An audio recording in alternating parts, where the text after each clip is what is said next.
Hi there. Hopefully you guys can hear me now. We got started a little bit late, but we are here for a Q&A, a back to school Q&A for Ask Talon. Tonight, my name is Mr. Yonda. I'm Greg Yonda. I'm the student media advisor at Timber Creek High School. I'm also the PR representative there at TCHS, and we have gone through a whole summer of changes and different things going on. So we wanted to take some time tonight to try to answer as many questions as we possibly could, going through, what's been going on, what's happening, how to ask your questions, how to get some of these answers, and to give you some resources that you can take a look at as you are making some important decisions for yourself and for your students this year. So there's a couple of ways you can ask questions. Number one, you can go on Talon's Twitter account and send us a note that way.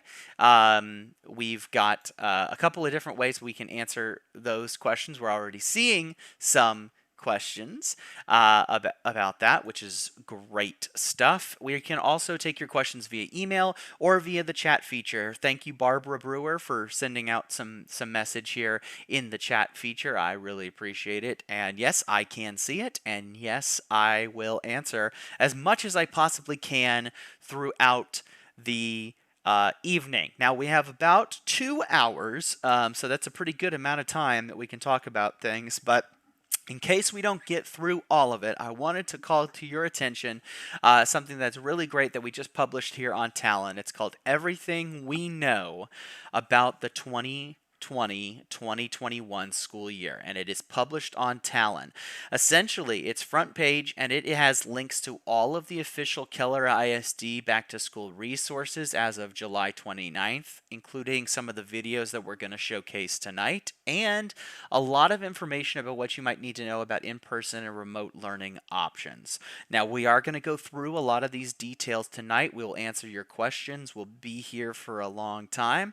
But in case that something just hasn't gotten answered, or it got missed, or you got here a little bit too late, something like that, there are a ton of, this is like 4,000 words of a whole bunch of stuff that you can find on Talon, or you can find it on Keller ISD's official back to school page. We highly suggest going to kellerisd.net and going to the back to school page, because a lot of the information that we're going to showcase tonight is actually directly from this page. And the reason why we're doing that is because so much of this has to do exactly with things that are going to be applying not only to Timber Creek High School, but also to other high schools around Keller ISD. So this is a mega Ask Talon. This is a bigger and crazier and stranger kind of situation than you've ever probably seen before. Again, my name is Mr. Yonda. I'm Greg Yonda. I'm here on your camera, so I'll be narrating here tonight. You'll see videos, you'll see websites, but throughout any of it, if you've got questions, please feel free to chat in wherever you're watching. If you're watching us on Facebook, chat in that like Barbara has done. She's done a great job with that. If you're watching us on Twitch, you can chat via Twitch and we can get that information too. Additionally, if you've got other questions, you can send it to us via email like some people have already done, and we will get to those in just a second.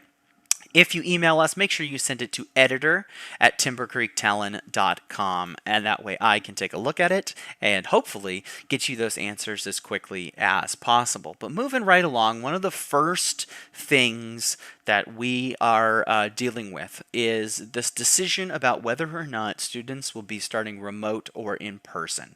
As of yesterday, the Attorney General of Texas, Ken Paxton, has made a ruling that says that all Texas schools are going to be able to start on their regularly started day. This is in opposition and kind of different than the date of September 28th, which you may have heard before. And so we're going to have some situations where you still have the option to either choose remote or in person, but the problem becomes, or not even really the problem, but just the information that you need to know is that both of those options have pros and cons, and you're going to need to make a decision for your students. And here's sort of how you do it. So, one of the things that has already been sent to your email address is a message from something called Eris, and it is a new version of our Home Access Center. That piece will give you the option to select either in person or remote for students.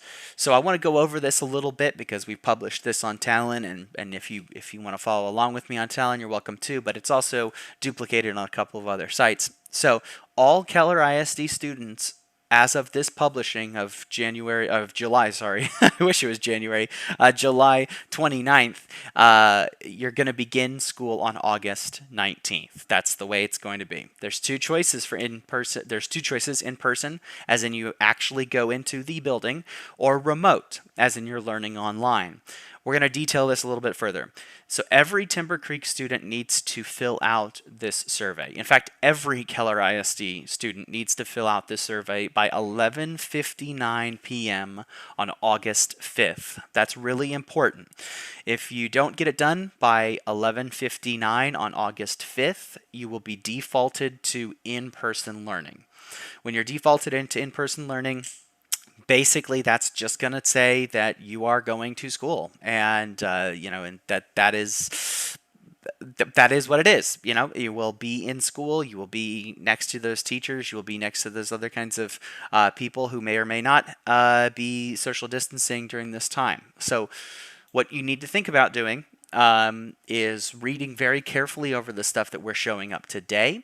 We will be talking about it. You can read the FAQs and all of this kind of stuff so that you get the best information that you possibly can.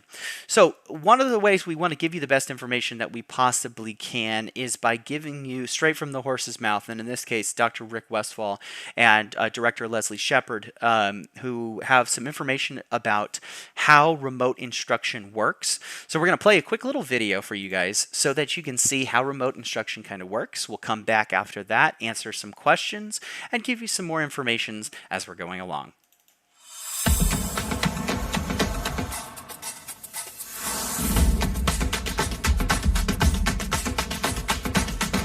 Joining us is Sarah Kaprowski, Executive Director of Curriculum and Instruction here in Keller ISD. Welcome, Sarah, to our quick little video about CNI in Keller ISD in this new world. So why don't you give us a quick overview of the things that you're working on, your team's working on to help support our kids in this coming school year? Sure. So the CNI team and educational support is working on making sure our teachers are remote ready. So we are excited to already have over 1,000 teachers registered on their own to take a Remote Ready 101. And we're also going to be pushing out a KU2 Remote Ready for our teachers. So we hope to have 100 to 200 courses there, so in service week, that teachers can choose from to make sure that they are ready to take their in-person teaching and flip that to a virtual model. And KU2 is just the extension of, normally we have Keller University in the summer, so now we're just adding another component to that because we know the support's needed. That's great.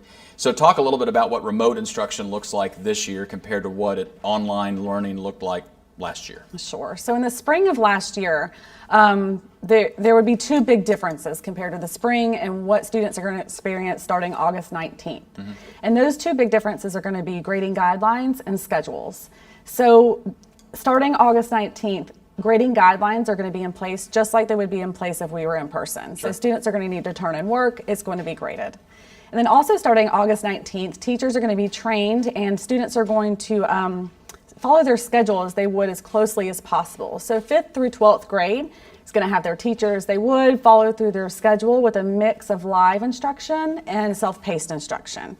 K through 4 students are going to have a little bit more self-paced instruction, but they're also going to have interactions with their teachers daily. That's great. So a typical day would be, like you said, a typical day is going to be more of a structured, for older kids, following a schedule almost like they're in the building. Absolutely, yes. And then the younger kids, we don't want to restrict them specifically to a schedule.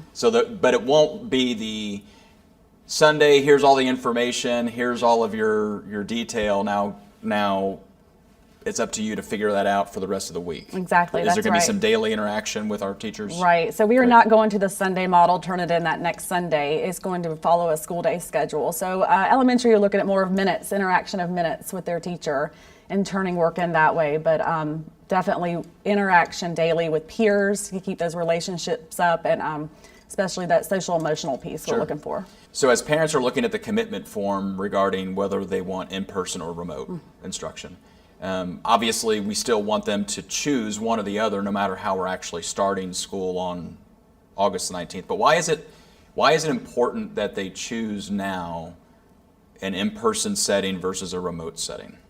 Right.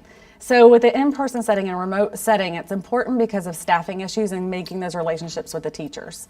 So when students choose, they are going to start the school year with that instructional choice. So if I choose in-person, I'm going to start my school year virtually with my homeroom teacher. And if I choose remote, I'm going to start that school year remotely with my remote teacher.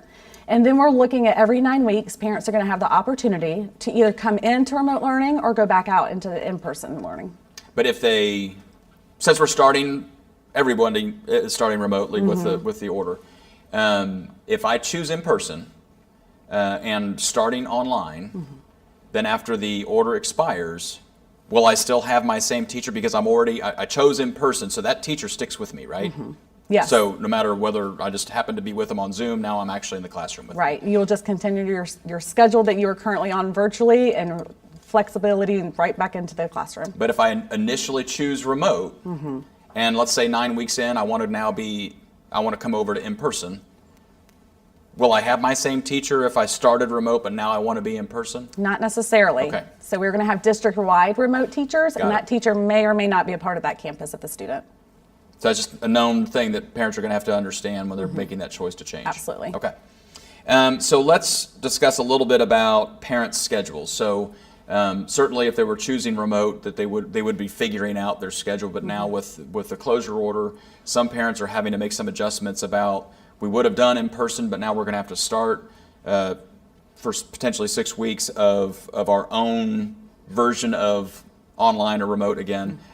What if their job schedule doesn't line up with a daily instructional schedule? What are we working on to try to accommodate that? Right. So because the students are going to be attached to a teacher, we're asking parents to reach out to that teacher to somewhat maybe make accommodations or come up with solutions together. But again, within that student schedule and within that student's virtual K-Cloud world, there are going to be many opportunities for self-paced activities, videos that are there, or online platforms that they can access throughout the day without necessarily having a parent there with them.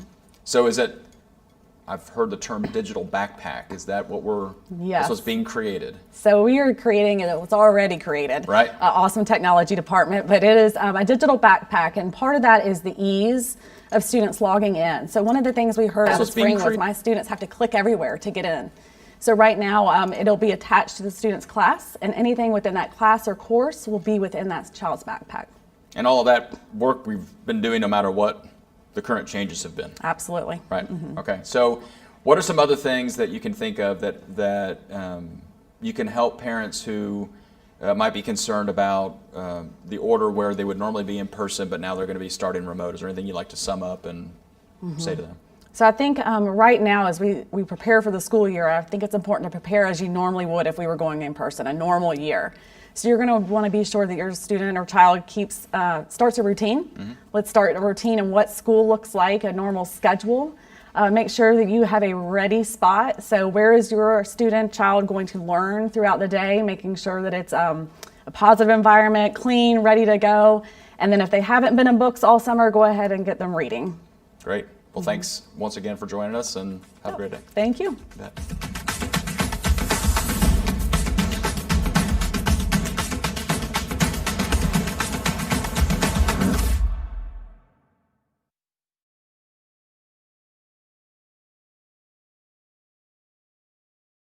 Back on. We also sort of wanted to mention that that video specifically was recorded before the order by AG Paxton to have us come back to school on August 19th. But there's some really good pieces inside of that that I think are really, really great for the community to hear.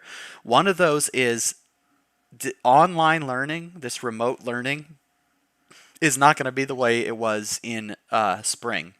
As she mentioned, hundreds of teachers are training right now on trying to give the very best digital online coursework that we possibly can to our students. And when we go through the day of school, we're looking at something that's different than what we had before. They mentioned it in the video, but one of the things of the whole give all their work on Sunday and they have to get it done by the next Sunday. That is not the way that virtual coursing in remote course work will be done starting this school year on August 19th. And so that's something really clear we need to be really clear about. Everybody is starting back on August 19th as of right now, as of this decision, as of all of this kind of stuff. So let's explain kind of what that looks like through the day. Every Timber Creek student is going to be following a schedule of classes for the day. If you've got a first period, you go to first period. If you've got a second period, you go to second period.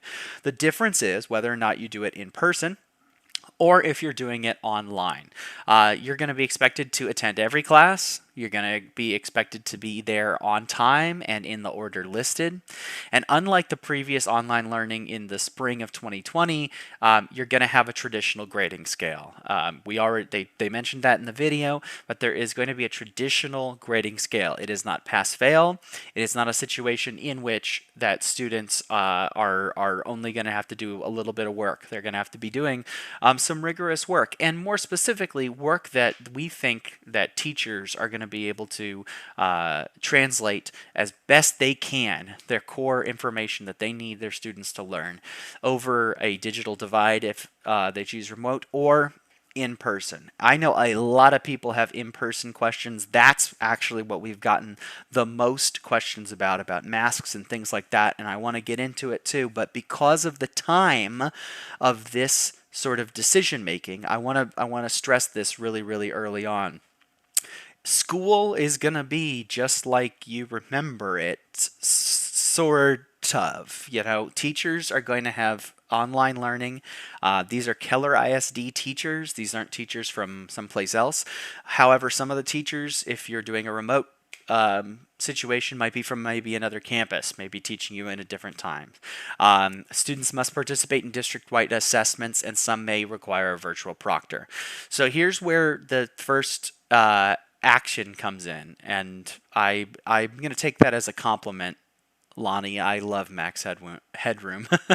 But students need to participate in district-wide assessments, but the parents and students are going to need to come in and do a survey. Well, they're not going to have to go anywhere, sorry. Check your email, and you're going to complete a survey from the new ARIS program where the student will attend either in person or if they will attend remote classes. And that has to be decided by 11:59 on August 5th. So it is not very far away, but it is here. If you do not submit the survey, they're going to assume you want in-person learning and that we will expect to see you back on campus on August 19th. So if for some reason you don't want to be in school on August 19th, but you'd rather be virtual, a remote learner, you need to make sure that that is done. Now, there are about 50 classes, and some of them include athletics and fine arts, and we're going to talk about those in just a second, that are only available for in-person schooling. So if you selected a remote learning scenario where you are working from home and learning your English and your math and all of that stuff from home, there are a certain number of classes, including most of the athletics and fine arts, plus advanced CTE classes that require students to be on campus or at KCAL to take them. We'll get to what that means. We'll get to that list of classes in just a second.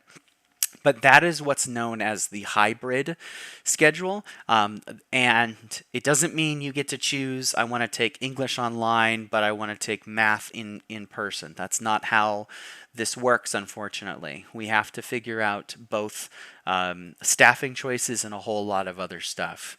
We understand in terms of, and not just me because I'm just the messenger in this, but the administration, the district, everyone understands how difficult it is to make this kind of choice about whether or not to be in person or to be in remote. The choice that they're making now, though, is just for the first 9 weeks. So it's the first 9 weeks of school, which ends on October 15th. If at that point your choice isn't working for you, if it's not working for your student, and you want to change, you are able to do that. However, uh, if you change that, you may have a different teacher at a different, at that 9 week point, or something else may need to change with your schedule. We can't guarantee that everything's going to be exactly the same switching in and out. So we need to ensure that we have enough data to know who's going to be in the building and who's going to be out of the building and all of that kind of stuff. So please make sure to find that survey on ARIS and complete that survey. A quick note while you're completing the ARIS survey, there will be a pop up that shows up for you that says whether or not you have hybrid courses. And I've got a list of the available hybrid courses right here. It's also available on the Keller ISD website. I'm going to try to zoom in a little bit for you so you can actually read along with me. But in high school CTE, these are the hybrid courses. So in high school CTE, we'll start up here at the very beginning: aerospace engineering and agricultural management and marketing, animation, architecture, AV, civil engineering, some computer science courses, the 2 and 3 kind of computer science courses, your cosmetology stuff, which is so successful over there at KCAL. A big shout out to all of our cosmetology people who are studying at KCAL. You are awesome. Culinary arts, digital electronics, digital media, and then graphic design, some stuff with aeronautics, law enforcement, and then a lot of those practicum courses. And those practicum courses are senior level courses. So practicum in agriculture and animation, audio, video, clinical rotations, all of our CNA and pre-doctor people, pre-med people, all the people who are EMTs, the people who are doing such great work right now to learn how to help us out in the future, and we really appreciate it. Those are courses that are hybrid courses. But I'm going to scroll down a little bit further because there's some other ones that are really, really relevant to a lot of the people who are watching tonight. High school athletics are all considered hybrid courses. So that includes baseball, basketball, cheerleading, cross-country drill team, which is Sky Dancers for us. Go Sky, Sky, Sky. Football, golf, soccer, softball, swim and dive, tennis, and I don't know why tennis is listed there twice, but it's listed there twice. Track and field, volleyball, and wrestling. Every one of those is a hybrid course. So the thing about hybrid courses, specifically about athletics, is you're going to still need to be present for practices in person. So you can be a remote learner, but you'd have to come in for high school athletic practice. How you get here, all that kind of stuff, we will get to in a little bit of time. But I also want to talk real quick about our very good friends over in the fine arts department. So choir, jazz ensemble, band, color guard, percussion, orchestra, piano.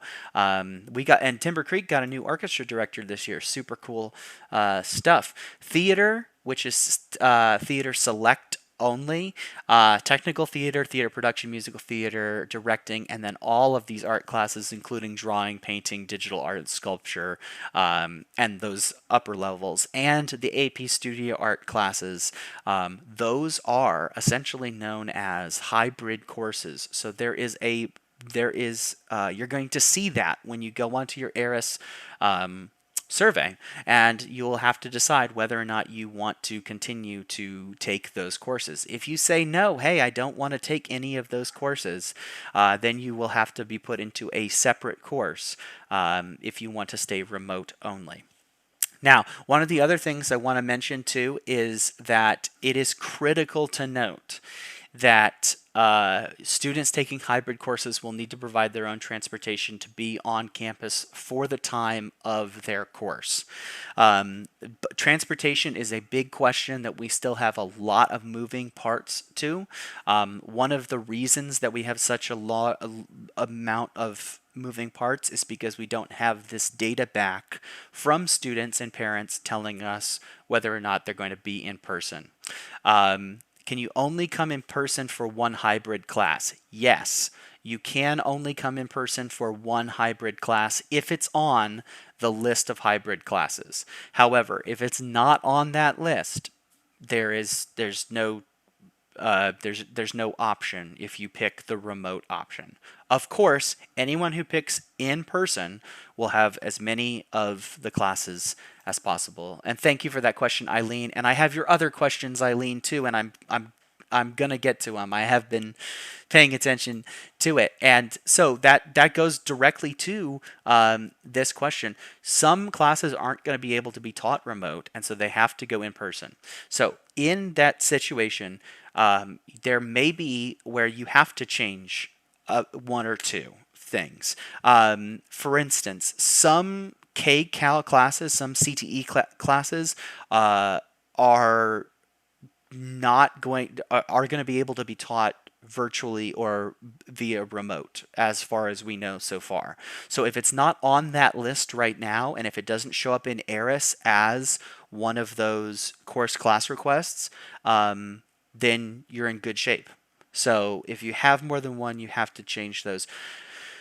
If you have more than one, you get to make a decision about which one you might want to add or drop, is the better answer, I think, possibly. Hopefully. Hopefully that's the answer that Eileen got. And two about that, the Instructional Choice website, we made that too big. The Instructional Choice website has a lot more detailed information about what it's going to look like, including stuff of the hybrid and all of these other types of things that we're looking for, including a flyer about these instructional choices if you just want to see it a little bit easier. However, hopefully I've explained close enough about what that kind of stuff goes on. Let me do a quick check for moving around.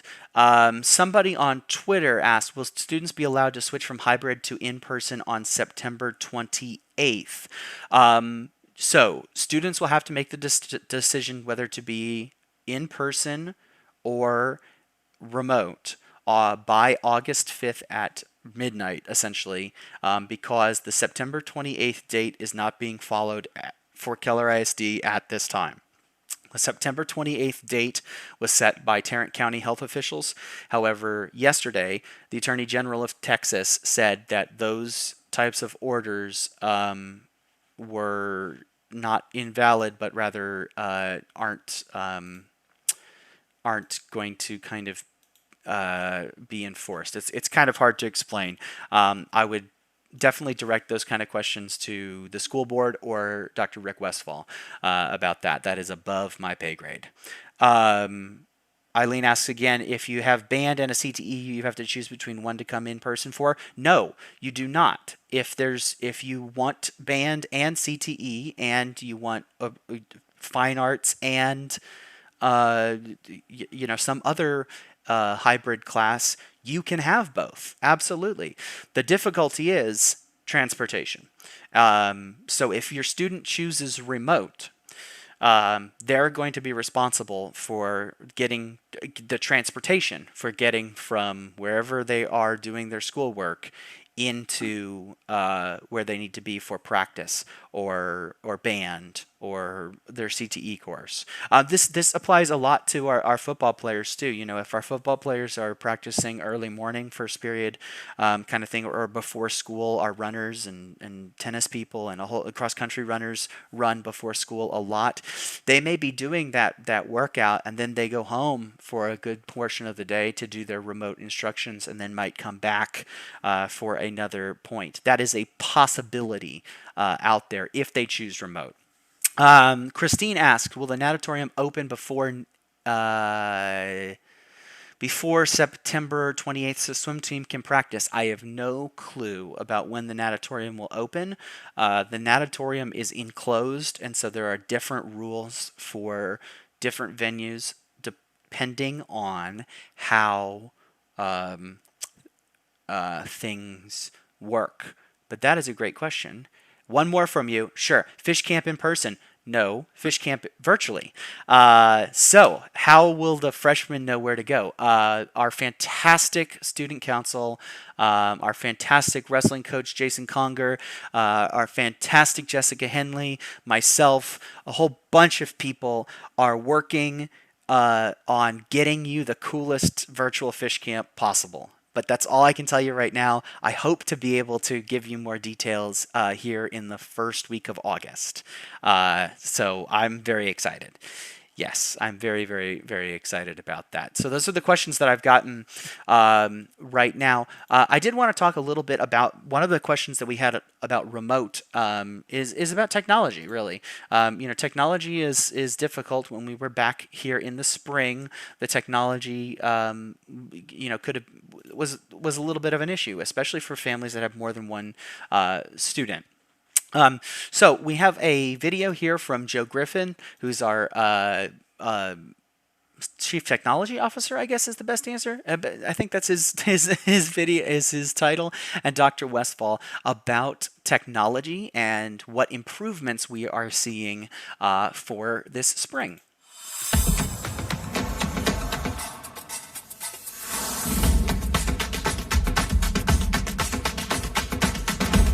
And now we have Joe Griffin, Chief Technology Officer here in Keller ISD.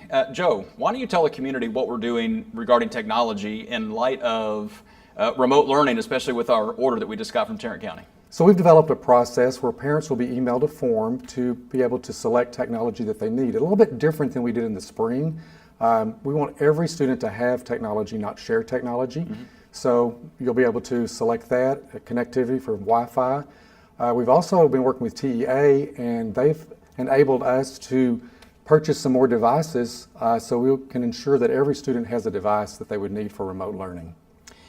So what training is involved? I know a lot of parents are going to be curious just about what does that look like even for staff. So what training will be involved for the staff so that they can, as you mentioned, Sure. It won't look like spring. Yeah. So what's it going to look like now for the fall for staff? So we already have over 500 teachers enrolled in courses right now today that are learning how to do remote instruction. Mm-hmm. Plus the first teacher development weeks that we always have, it's devoted purely to online learning and setting up our classes and doing that. So we're putting a lot of effort to make sure that our students and teachers are successful. So you mentioned TEA and partnering with TEA.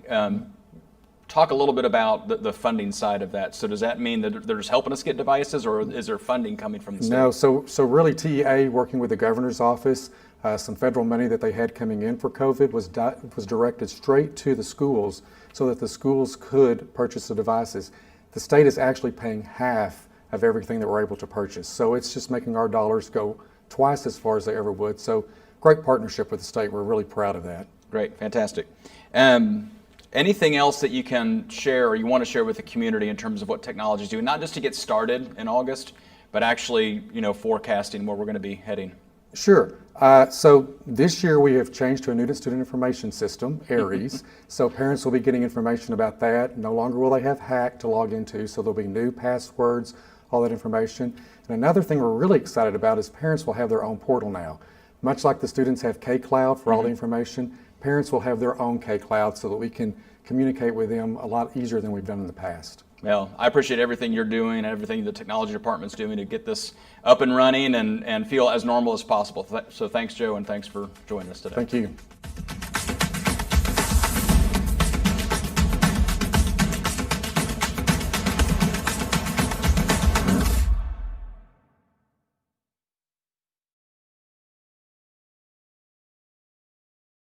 Stuff into you. That was Joe Griffin and Dr. Rick Westfall, who were trying to communicate a little bit of information about the technology portion of remote learning. But I also want to explain a couple more details about electronic devices.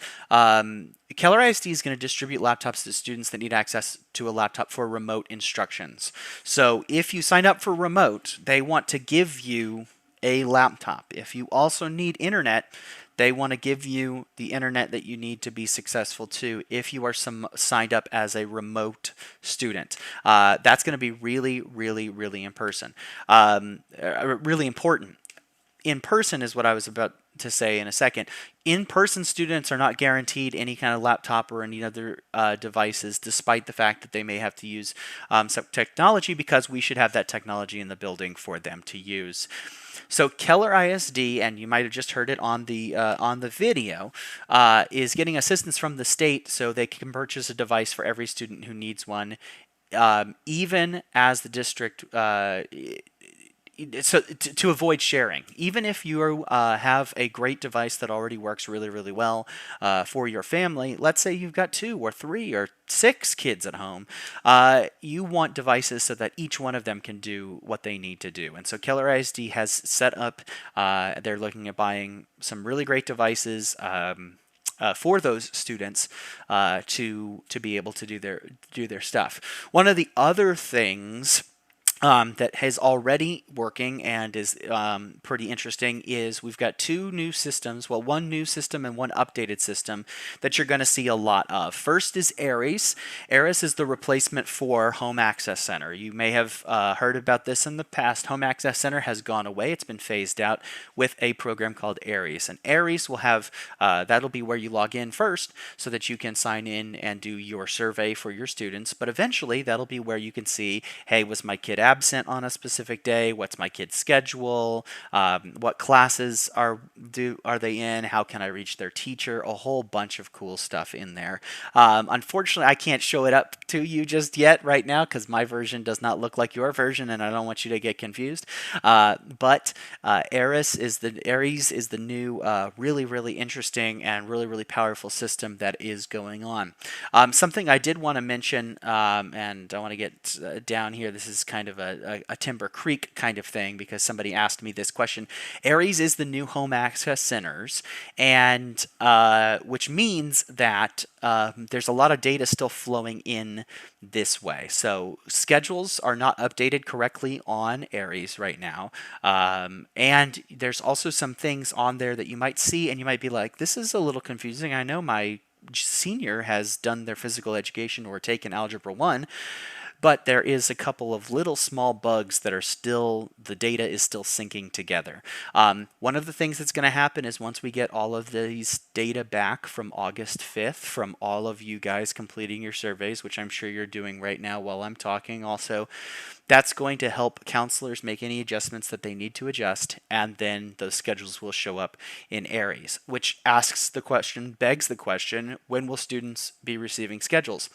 Essentially, after August 5th is when we can actually start issuing some real schedules, because dependent on if a kid is a remote learner or if they are in person will also depend on staffing needs, will depend on what building they go to, will depend on where they are, and a whole lot more complicated factors. So please, please, please, please make sure to fill out that survey, especially if you're interested in remote learning.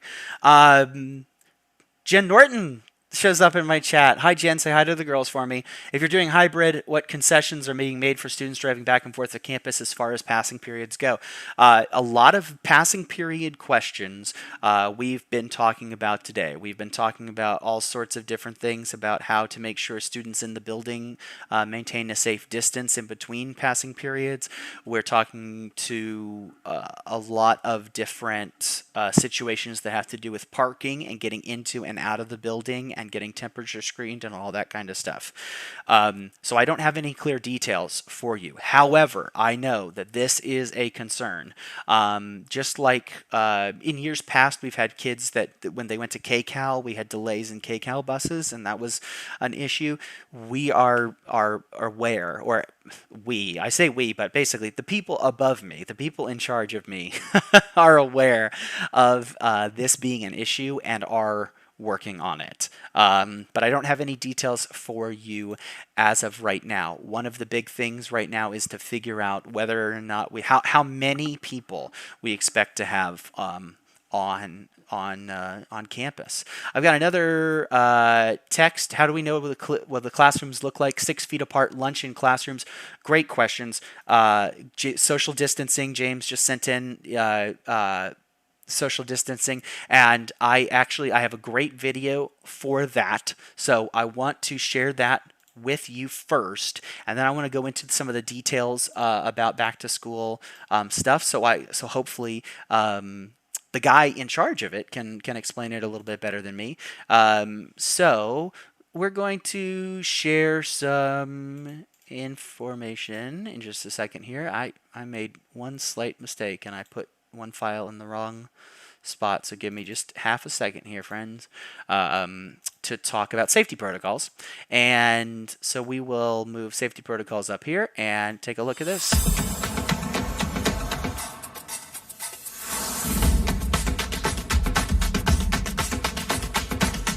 And joining us is Chris McLaughlin, Emergency Management Coordinator here in Keller ISD. Welcome, Chris, and let's talk a little bit about what you're planning for us to open up our schools in 2020, 2021. Thank you very much. Absolutely.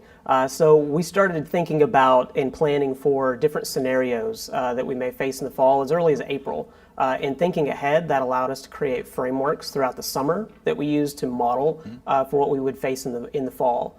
And those go from preparedness and prevention, mitigation, and response. So preparedness overall is the planning impacts that we're doing right now, the things that we're working and bringing everybody together. Prevention is screening and trying to prevent the virus from even entering the school. So that's medical screening, that's temperature checks, the types of things that are going to prevent the virus from entering the school. Mitigation, so talking about face coverings and physical distancing, those types of things to reduce the transmission from person to person, right. Sanitation and those types of things, and cleaning. And then response, so how do we handle an incident if we have a reported case, transmission from person to person, how do we isolate, how do we contain, contact trace, and if we need to move a school from in-person to remote or back and forth in those scenarios. That's what we've been working on throughout the summer. So you mentioned temperature checks. So are we expecting to check the temperature of every child before they walk into the building? So some of those things will happen to the best of our ability. Obviously, we know that if we have large numbers of students that do return, that's going to be a difficult task because we have a lot of students in the district. So when we start talking about students entering the building, we're trying to avoid congregate settings. So if we're trying to do a temperature check on every student that walks in the building, if we have large numbers, we're going to create congregations in those lines as they're bottlenecking in the building. So we're working on training for recognition of symptoms and observations based on, having somebody monitoring students as they enter the building. And if anybody looks ill, if anybody appears to need those spot checks, and we'll do spot checks as needed. And if we are able to do more temperature checks or check everybody, we will do that. But those are going to be situational. So how does recess work in this kind of a setting? So recess will still happen. We still want students to have physical activity and as much social interaction and engagement as we can do, but we still have to maintain physical distancing and those kind of safety precautions as we can. And we've identified different resources that we can engage to allow for those types of physical activities to occur. So out on the playground, as much outside activity as we can possibly do. Those are great because it gets them outside of indoor environments. And there are specialized games and things that can be played that are designed for social distancing. So we're looking at those kind of tools and putting them in teachers' hands and in campus administrators' hands so they can design something unique to their campus and their own campus environments. But likely, more organized activities in recess as opposed to you're just going out to a playground and playing, because obviously 6 foot social distancing doesn't work when everybody just kind of goes all at once. Correct. Right. It can't be entirely free for all in that scenario, Right. because we do have to try to manage some of that and try to keep everybody safe. Sure. So it is going to be somewhat structured in that setting, but we're going to try to provide some things that allow that social engagement, that recess, that fun time on the playground for students so that they can maintain that. Right. So another big congregant area is the cafeteria for lunches. Yes. So how are we thinking about managing lunches? So that's again going to be kind of situational on the campus. It's going to depend on campus density, how many students actually return physically in person. It's going to depend on, is that campus, do we have a large enough cafeteria? Are we going to be able to take individual groups to spread them out enough in a cafeteria setting where we can allow that? If we can't do that and we can't have 6 foot distancing and manage those kind of things in individualized groups, then we may have lunches in classrooms. And that's going to be logistically different from campus to campus. So if a campus can manage delivery to the classroom, we might do that. If a campus may not be able to manage that on their own situation, then we could have a group of students in one class go do lunch pickup and return Right. to their classroom. Right. So it could look a little bit different campus to campus just based on their own situation. But Sodexo, our provider for child nutrition services, has been a great partner in that, and they've been working through some of those things on each campus to Great. provide those services. So you talked a little bit about training to identify symptoms. But probably the biggest thing we're going to rely on are our parents. Yes. That for them to pre-screen, I guess, before they bring kids to school. So how would that work? So it's a whole community response here. Right. We have to have the engagement of parents and the participation of everybody to make this work effectively. And I think that pre-screening in advance is going to be very, very important. So those 3 questions that we ask about symptoms, about contacts, and about anybody ill in the home is going to be very important. So if they make that part of the routine, and we're doing that daily, it's a simple online form. You can complete it in less than 30 seconds. If we're completing that for every student, we have that information that gives a reminder for the parents every day to check those things and be aware of those things and cognizant of that. So we're preventing virus from entering the school. Sure. And in doing so, then we're able to track and trace that data as well. Right. So if we have concerns, then we can make decisions based on a school level. And just really quickly, is that an anonymous screening? It is. Okay. It is. So we don't track any personal identifiable data in that. So Right. we're tracking based on general statistics within the school or the grade level. So if somebody happens to answer a yes to one of those symptoms, so somebody reports a COVID case in the home or symptoms or a fever or something like that on that form, we are asking about the grade level and the activity within the school within the last 2 weeks, so that we can identify where those cases may be occurring. So if we have a cluster within a 3rd grade, then we know in that 3rd grade in that school, that may be a place where we have circulation of virus, and we may want to move that 3rd grade remotely. But if we're not seeing that among a 4th grade or a 2nd grade and the rest of the school is not circulating, then we can keep other students safe and in person and keep those Sure. other 3rd graders safe and break that transmission cycle. Oh, great. Well, it's a lot of things we're trying to figure out, and I appreciate your time and the effort that you and your team are working on to keep our kids and our staff healthy and safe. So, again, thanks for joining us, and have a great day. Absolutely. Thank you.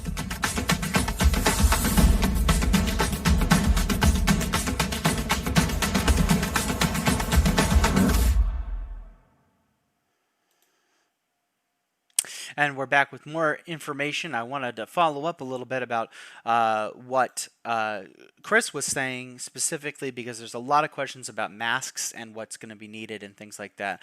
I wanted to direct your attention to this back to school page on Keller ISD's official website, because it is a wealth of opportunity, or a wealth of information rather, to see a lot of these things, including some of these Q&A videos that we're showing you tonight. But I wanted to go into these safety protocols real quick here and detail a little bit clearer about what is being expected of us, both as parents, as community members, as students, and as teachers, to make sure that we're keeping kids safe. And that really has to go into 3 sort of categories, as Chris described in that video: prevention, mitigation, and response.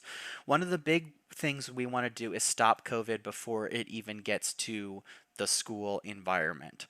So there is a process of student medical screenings. I'm going to zoom in just a little bit here.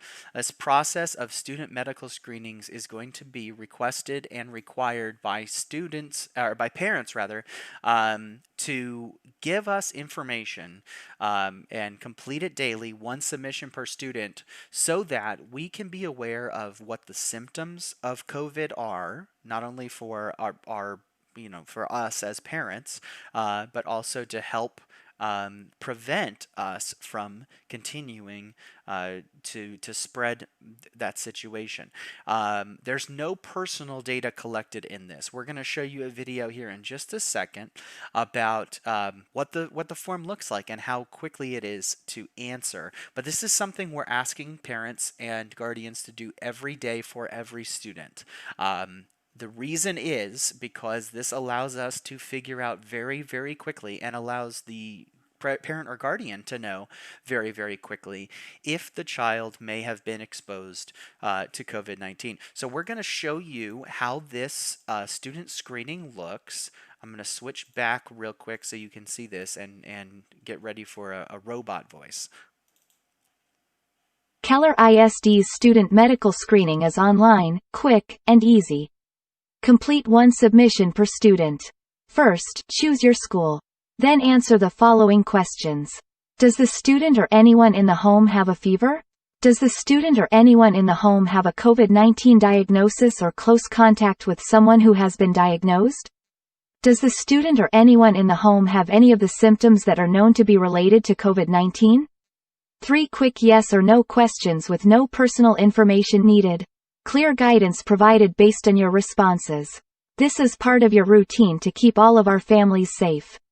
If there is a yes response to any question, then we will ask about the student's grade level and prior attendance. It's that easy. You are done with screening in 30 seconds per student. And so, just as they mentioned that general information about that questionnaire, it's not storing any specific information. It's instead sort of a screening tool for our parents and students to know whether or not they are clear to come in. That's something that getting into the habit of will be very, very good. There will also be entry screening and spot screening on our campuses. Most students who are ill should be kept home through prior knowledge or through this screening, but we know that there are going to be students who maybe they don't show symptoms immediately, or maybe they're feeling fine in the morning and things get, bad in the future. There are methods in place that staff will be trained on to visually monitor for symptoms of COVID-19 that may not have been identified in that pre-screening. Spot checks of temperatures may be taken at the point of those observed to appear ill. So essentially, when we start seeing someone who has the possibility of being infected, then we'll try to take them away from the student population so that they can be tested and or screened, rather not tested, screened. By a actual nurse or someone else who has been trained on staff for that. One of those other things that we're working on specifically is, when possible, all the temperatures will be taken. But this is a difficult situation because if you are a Timber Creek student or parent, you know that it is extremely difficult.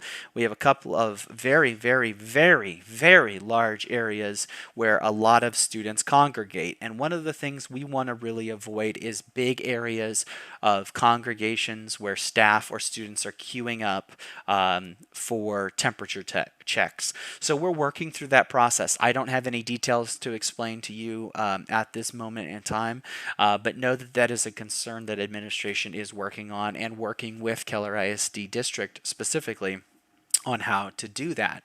I want to talk about visitors, and then I want to talk about some more detailed mitigation things that we're going to do inside the campuses. And this is the mask question that you're going to want to know. But first, visitors are required to be screened and have a temperature check in order to come in the building. Only visitors with critical needs will be permitted beyond the front office area. So just like when you normally checked in to be a visitor at Timber Creek and you show your identification, you get scanned, you get your Raptor badge and all this kind of stuff, there will be a visible indicator on that badge that says that that person has been cleared of the medical screening, and so that students know that this person is safe to be in the building, and teachers and staff and all those people know as well.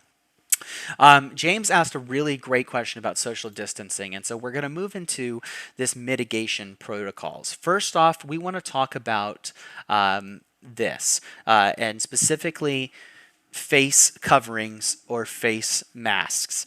The face covering definition, as it's posted on Keller ISD's website, includes cloth masks, scarves, surgical masks, or any article that covers the mouth and nose and provides a substantial barrier.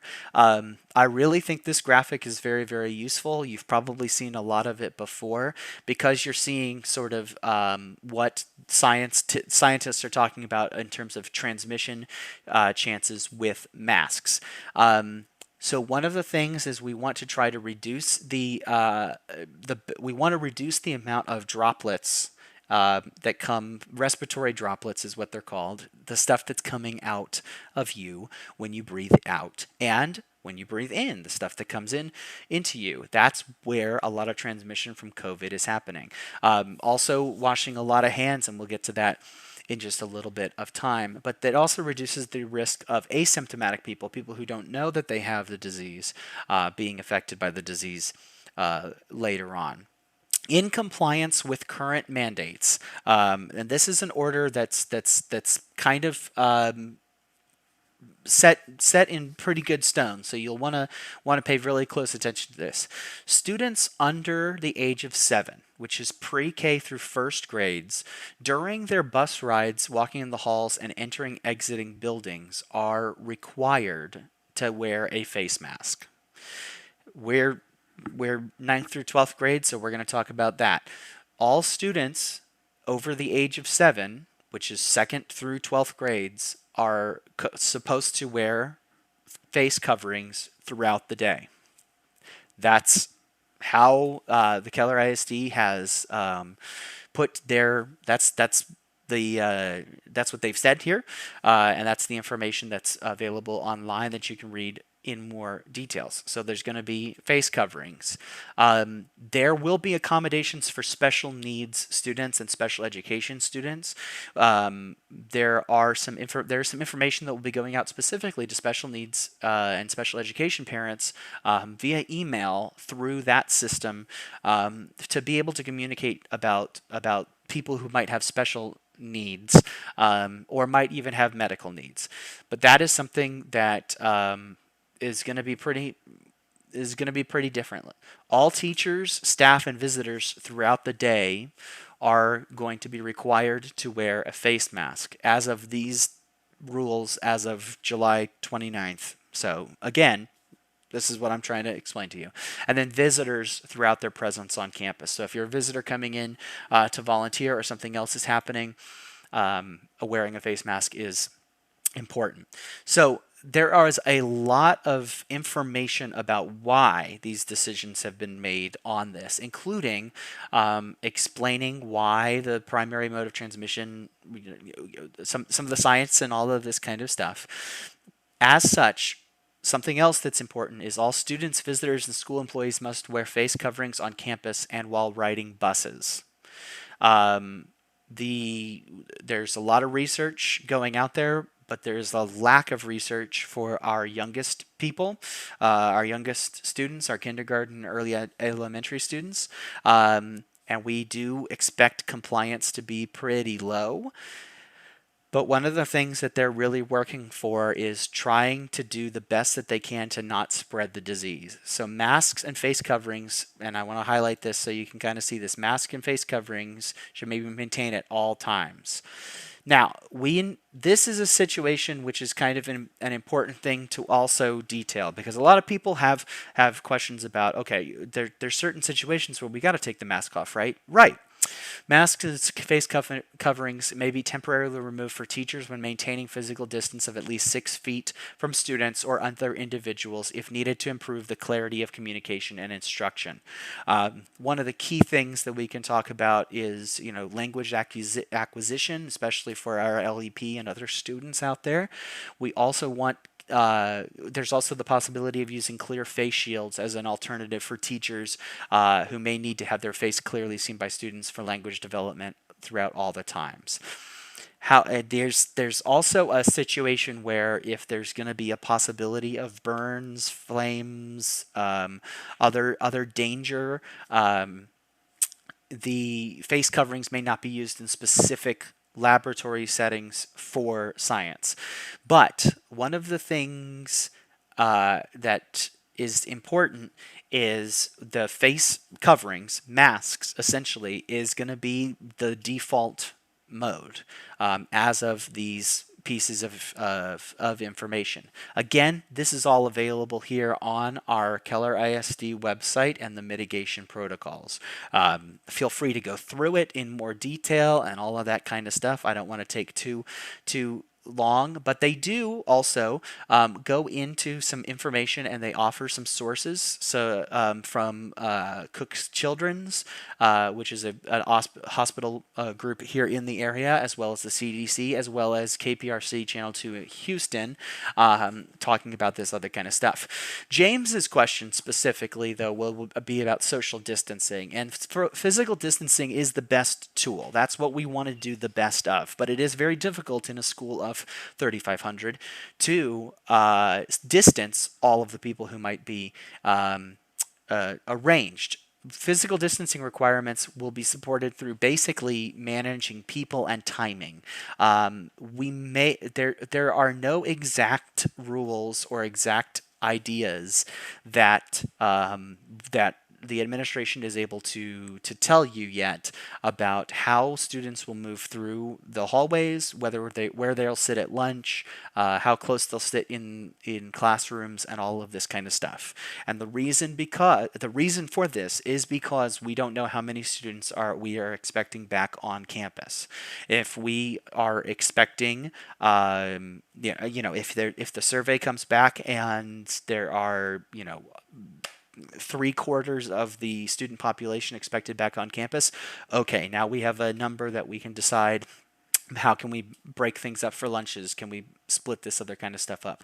But until that survey results come in, we don't have some of those key data metrics to be able to give you those clear answers. And that's just being transparent as possible with you on that. One of the things that will be definitely happening is that they will be moving some physical education and music classes outside. There will also be some other situations we've had conversations about visual aids like masking tape, signs, and stickers to illustrate some traffic flow, which might really help out in the upstairs main north hall, the hallway between main and central hall. If you know, you know. We might need to figure out a good way to do that. There will also be whenever possible, distance and spread of desks, and other ways to try to keep people from spreading the disease as best as possible.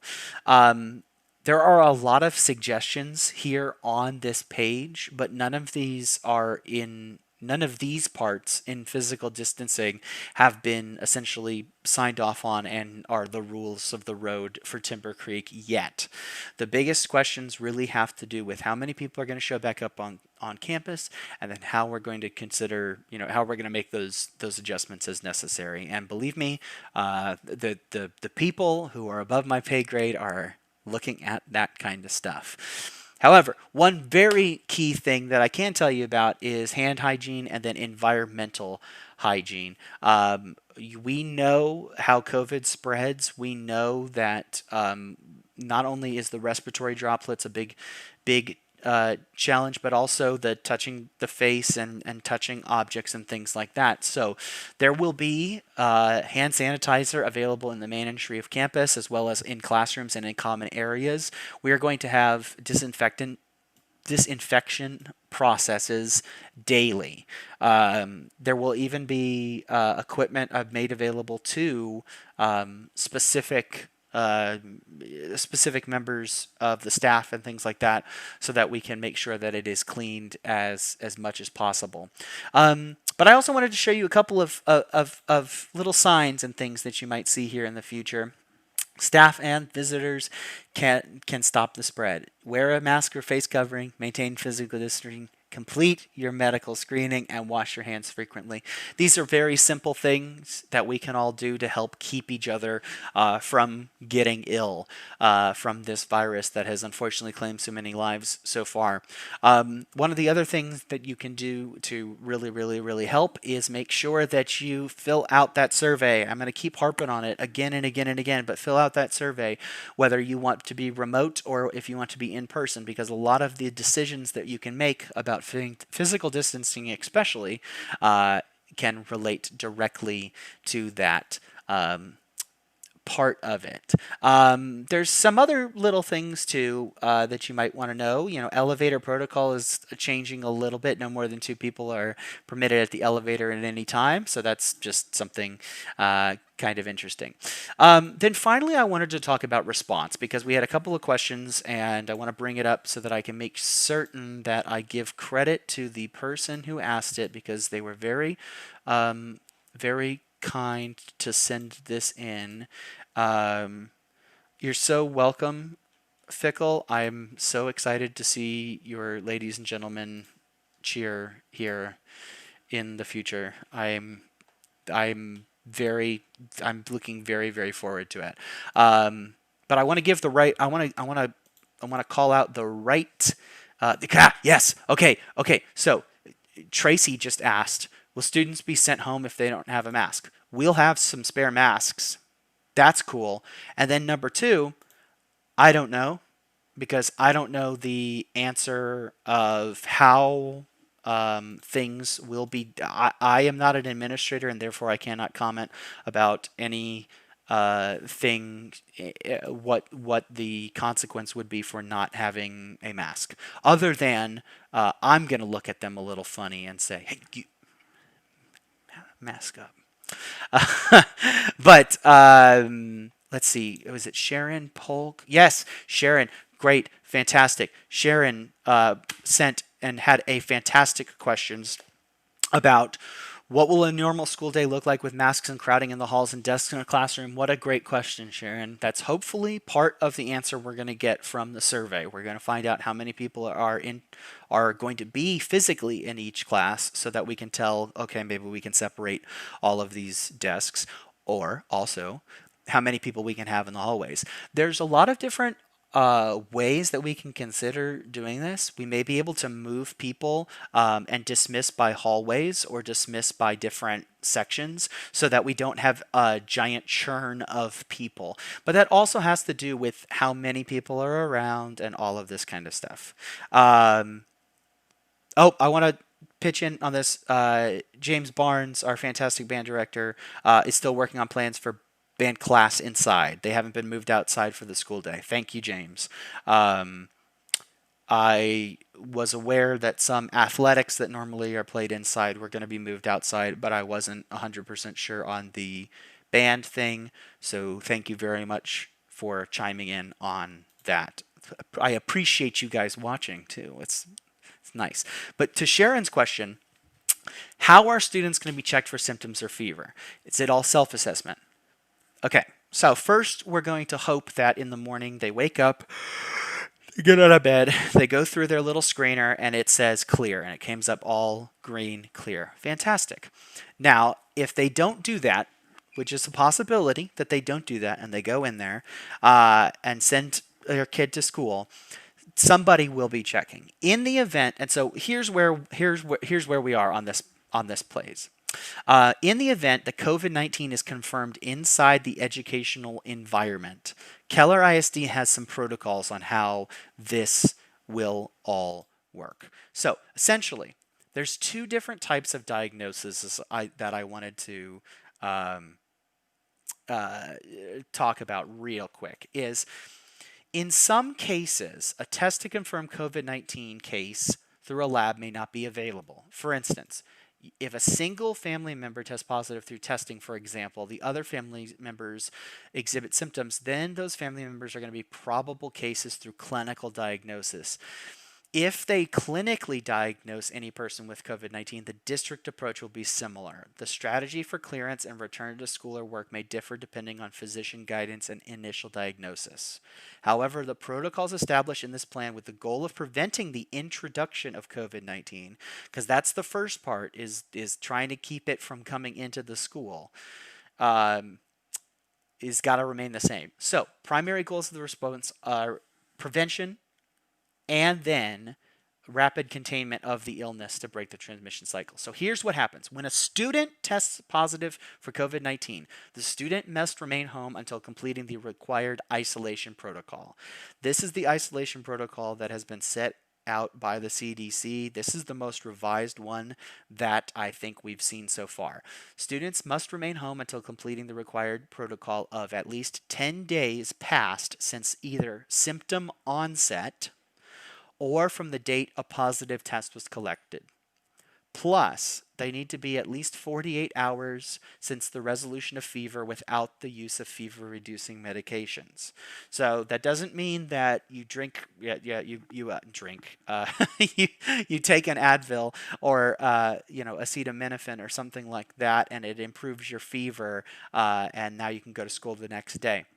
Once symptoms have improved, you've got to make sure that you've had 48 hours past the resolution of fever. And the reason is super duper simple. We don't want to have people who are infectious get into the building. That's all. The other following conditions: the students did not have any severe symptoms at any point during their illness. Severe symptoms may include going to the hospital. This is a this is a disease that takes people and puts them in the hospital, so that is a big challenge. For students who never develop symptoms, isolation and other protocols can be discontinued 10 days after the date of their first positive viral test. So after that first positive viral test, after 10 days, they're good. If a student experiences severe illness or is immunocompromised, requires hospitalization, then isolation is up to 20 days.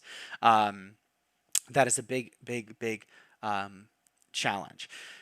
Students should be in isolation as much as possible in the home to prevent the spread of others, and if the students have any siblings in the home, they should also remain home to minimize the risk of transmissions to others. If the student's parent is an employee of KLR-ISD, the employee should remain home and contact their supervisor for additional direction.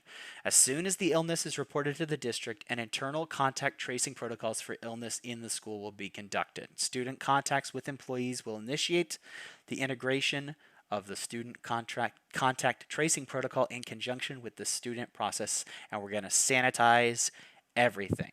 So this is what's interesting about this, and I want to swap over just a little bit to kind of communicate a little bit more with my hands about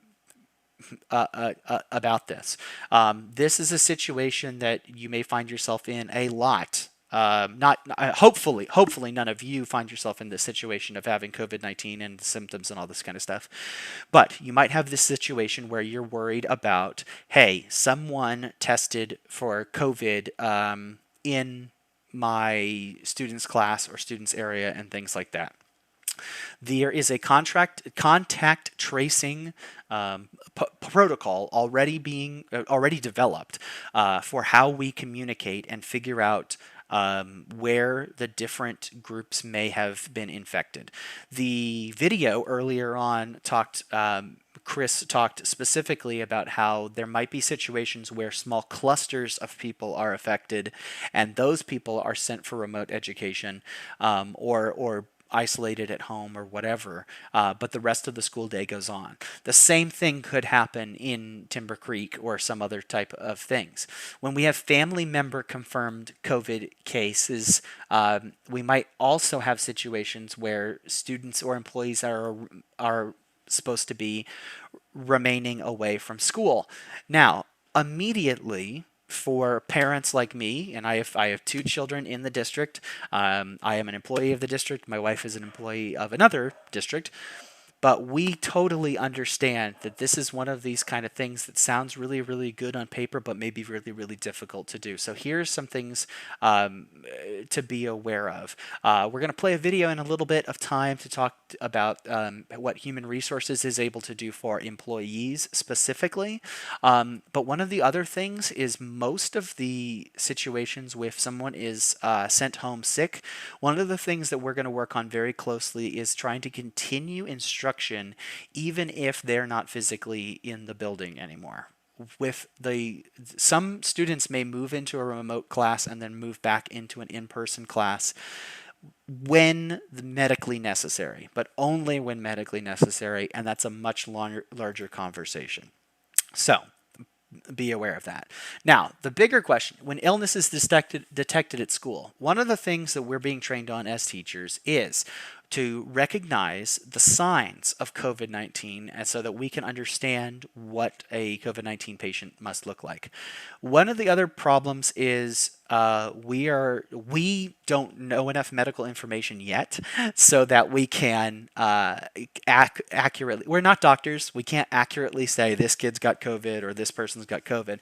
One of the other things is we don't want to overreact and say that somebody's allergies or asthma or whatever is actually a worse symptom. So that's not what we want to do. Teachers and staff aren't going to diagnose, but instead be reporters of concern, and then trained nurses are going to provide clinical assessments. So if the concern is noted, so like this is the question that parents have, and a couple of parents have had this question for me. What happens when a kid gets sick in my kid's class? The student, we're going to lead them outside the door, and we're just going to wait outside the classroom. All of the students are going to remain in place. The nurse or campus designee will be contacted, and then they will they'll go through to an isolation area and be checked out. If the clinical assessment determines if and when the student needs to go home, then what we're hoping for is that students who are ill should be picked up within 30 minutes and no later than 1 hour from the time by the student's parent or guardian. That's the hopeful situation. We hope that can work for everyone. If the student's assessment determines the student needs to be sent home and there are indicators of a COVID-19 risk, the other students will be removed from the classroom and taken on an alternate location on the campus. And this is a great example. If we think that there's an actual case in the classroom, both the teachers and the students, they don't want to be in that room. So instead, we might go for a walk outside. We might move to a different classroom. We may go someplace else so that classroom can be disinfected. And then also contact tracing and risk assessments will be conducted for each student. And those risk assessments are super simple. It's the same type of screeners that you saw previously. Just communication will be provided to the parents of students who came in contact with a positive student or staff member, but it will not specifically talk about, it won't name the person who has been infected. That's not what is going to happen. So, contact tracing. For the ill student, student identities and health information will always be protected. That's what I was just talking about. And students will be assured that they're not in trouble. Remember, we want everyone to know, whether they are a student or a teacher or whatever, everyone is going through a really difficult situation right now. And if you get sick, you just get sick. It's nothing bad. Hopefully it's not bad. But more importantly is keeping you well and keeping you alive. So that is really, really, really important. They'll be asked about medication protocols, whether they wore their mask and wore it properly, whether they maintained distance, whether there's anything else they needed to share. And then tracing for the previous 2 weeks will be obtained in a similar manner. Those are questions that the student should be prepared to answer if they are ill. And that's part of the process for us to figure out whether or not they've infected other people, or not even infected, but in contact with other people. For the teacher, we'll verify any of the similar kind of information, and when the contacts are identified, the nurse and teacher will collaborate to ask identified students in proximity.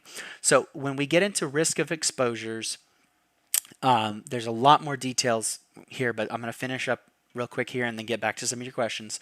If the ill student and the other students were all maintaining full protocol, they were all wearing their mask, they were distanced, all this kind of stuff, then the contact would be categorized as low risk. And in a typical low risk situation, we're not going to exclude others unless indicators of illness. So that means that just because somebody might have tested, but they were 6 feet away and wearing their mask the whole time, and you were wearing your mask the whole time, and you were 6 feet away the whole time, and everything's good, and that room's been clean, we're in good shape. If any breach exists, then the contact will be as risk present, which means that we might have situations where other people have to be quarantined for monitor for symptoms and stuff like that. So parents, students, anybody watching, please do us the favor, do the entire community a favor of getting used to wearing a mask, getting used to being very good at with your hygiene, and tell your children that it is important to do that because it can be a really big impact on the entire school community. So let's go back to some of your questions that have come in the interim. A great question came from Shiloh. Hi, Shiloh. Any news on senior spots or sunrise? When will we get schedules? Well, schedules I answered a little earlier. We believe that after we get the data back from the Aries survey, that we should hopefully get some of the information about schedules pretty soon into Aries.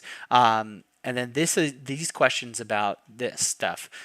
When will seniors get to pick their parking spots? That information has not been finalized. Mrs. Summerholder and Miss Behringer are working on it. But essentially, that is a really difficult challenge for us at this moment in time, as well as parking passes and things. That is a really big challenge for us at this time because we don't want a whole bunch of people standing in a line, potentially exposing each other to anything. While we move through that process. So we're working on a couple of different processes and how we might be able to do that. I wanted to answer about senior pictures too, because the fantastic yearbook, if you haven't already bought, you should buy your yearbook every year. That's all. Glamourcraft and Timber Creek are working hard to find an alternative venue and date and a process to get the senior class photos of 2021 taken. We do not have the details on that. Can we tell you anything about senior class? This is what I can tell you, and you can read it right here, big, large, because I wrote it earlier today. The senior class of 2021 is a very special group of people that are facing a challenge unlike any that most people have faced in their lifetime.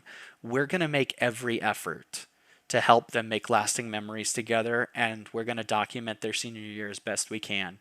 At this time, due to all the complex challenges that we've been facing through the entire population, we don't have details on anything specific for senior class, about senior sunrise, senior shirts, proms, any of that kind of stuff. I was fortunate enough to be there at graduation with the class of 2020. We were very fortunate to play a documentary that we made for the class of 2020 on the big screen at Globe Life Field. However, we're going to do the very best we can to make as many great memories as we can for the class of 2021. I know that sounds like a non-answer. I understand, but that's really the only answer that we have at this time. So I'm sorry to Shiloh. I'm sorry to any other class of 2021 people who are out there and hoping on, can we do this fun thing or this fun thing? I don't know yet. And so that's kind of our situation as it goes. I've also got some other emails in here that I want to pull up. I got a question from James. Was it James? I want to make sure that I got the right names right because that helps you a lot. James Knowles asked, if we choose to start online, can we change our minds on the 28th? Okay, the 28th is not a date to think about any longer. We are starting school on August 19th, no matter what, whether it's in person or remote. The date you could change your mind would be August 15th, roughly. A couple of days before that, because August 15th is the end of the first grading cycle, and then you could go into a different form.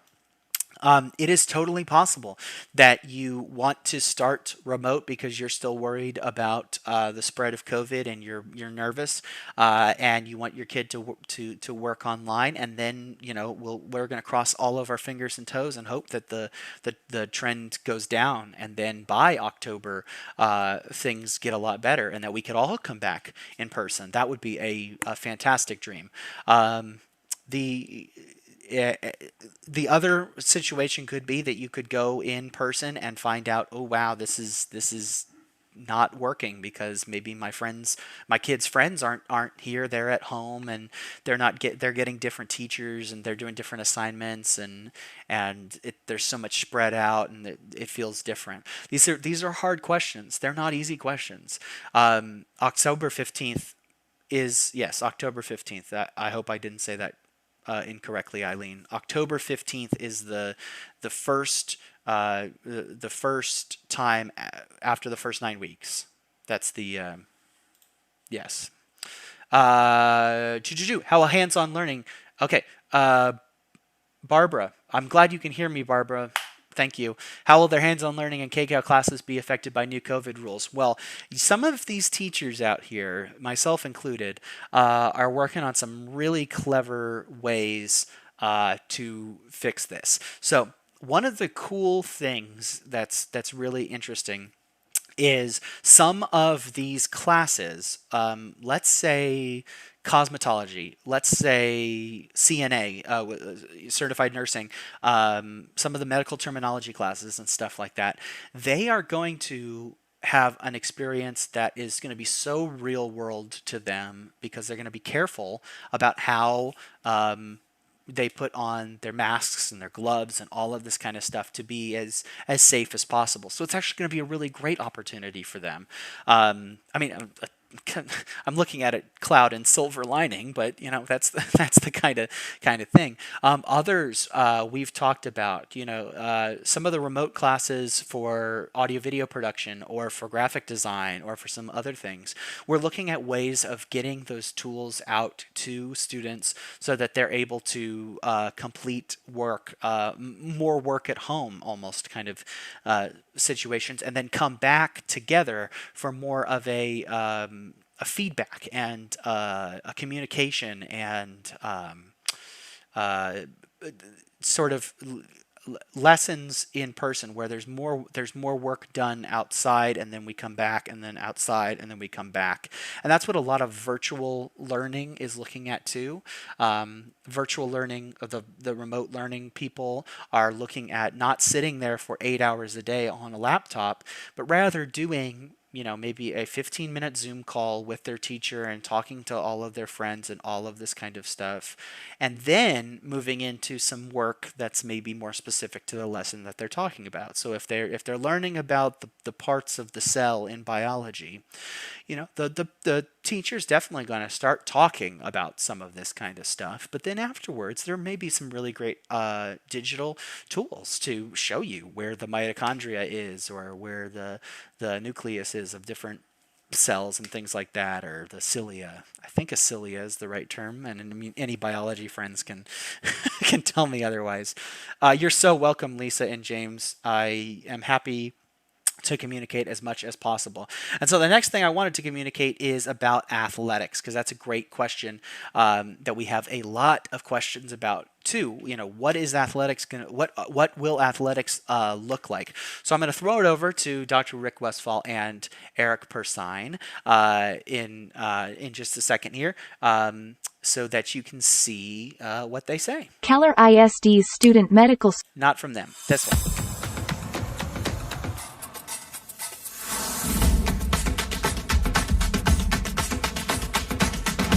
Joining us is Eric Persine, Director of Athletics here in Keller ISD. So Eric, let's talk a little bit about what we're doing with athletics in Keller for the upcoming school year. Well, we've learned a lot over the summer, and we're going to actually fall into this next school year with some limitations that we have, but we're going to stick with doing our strength and conditioning and our skills instructions with all our different sports and so forth, and that includes cheer and drill. We've had a great summer. We've learned a lot. Our kids have stepped up into, we've had probably some of the most amount of kids we've had in our camps ever. Yeah. And probably because they want to be out of the house. So we're going to continue that. We're going to continue all our protocols that we're doing. We want to get as many kids in athletics as possible. Usually on a normal year, we usually have between 9,000 and 10,000 kids playing athletics in Keller ISD. So we're looking forward to the fall, and hopefully we can get there very quickly. So if parents choose remote instruction, like a permanent remote instruction set up for the school year, can they participate in athletics if they're choosing remote? They can. So it won't be a problem. It's still going to be on their schedule like any other thing. We'll have scheduled practices throughout the day. The kicker they have to realize is that If they stay remote, there's no problem with that, but they have to be here physically for practices for them to be able to be in a game or attend a game for. So they got to be able to get there. Yes, Because we can't run, we can't run a bus to everybody's house just in the middle of the day to come pick up. They're going to have for, to get there, and we're going to try to make it as simple as possible. And we realize there's some issues between a ninth grader and a senior. Sure. But we're going to work any way we can to help everyone we can. Great. So let's talk about the recent announcements. We have a UIL announcement that came out the same day that the Tarrant County order came out. So how has that impacted us in Keller ISD? Chaos. That's one way to say it. Organized chaos is what it says. We are scrambling right now to figure out a plan of action. The biggest thing that's kind of hit us is Tarrant County came out with their declaration, and it's limited what we can do inside, which basically is nothing. So our sports with cheer, drill, volleyball, basketball can no longer be inside until at least September 28th. They can move outside, but it's hard to tell a kid who's used to being inside all day that we're going to put you outside in 98-degree weather. For the outside groups, baseball, softball, track, football, everything else, we're able to do everything we can. They did put the limitation back onto us where everything has to be 6 feet social distancing, and so we're adhering to that right there. That's kind of closed us up a little bit because before this we could actually do some one-on-one stuff, but we're not allowed to do that anymore. But hopefully September 28th will come and we'll be able to get back into that mode.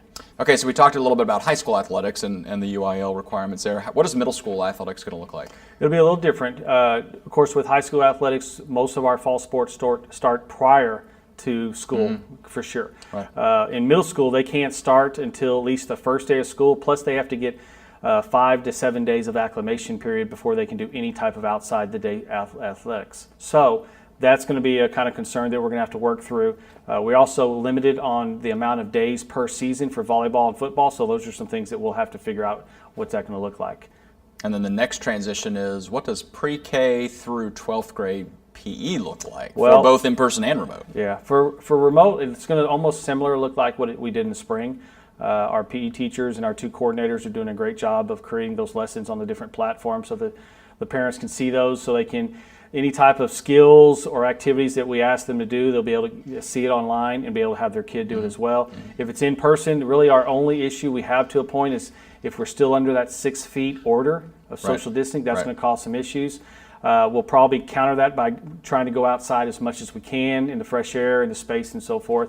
If we're inside, we're just going to have to be kind of creative thinking what we're doing to keep our space between each other. Got it. So what else would you like to make sure our parents or our community knows about what's going on in athletics? I think that the one thing that I can really say is I appreciate how much through strength and conditioning and skills that we've done this year, the open communication to the lines of the parents and the kids. Any issues that we've developed, they've been very open with us. We've been able to work through everything.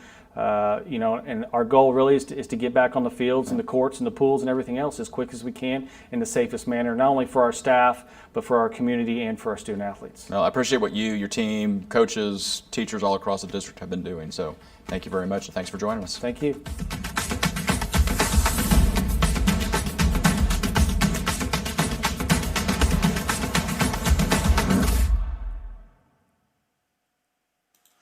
And that was Mr. Eric Persine, who's the head of the director of athletics department. And we know athletics is a really, really big point for a lot of our students, whether it is football on the football season or a drill team or volleyball or any of the things that are coming up here all the way into the spring.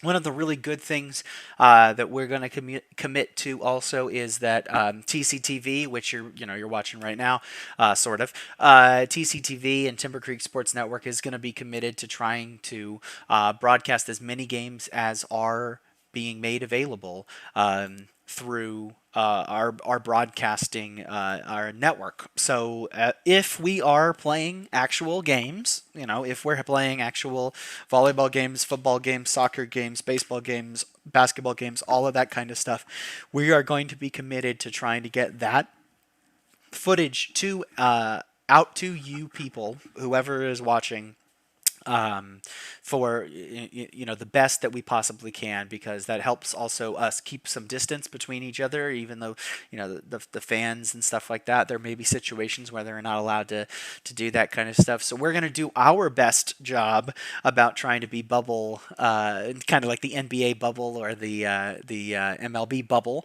about trying to make sure that we can get those sporting activities out to you, the actual competition parts of that.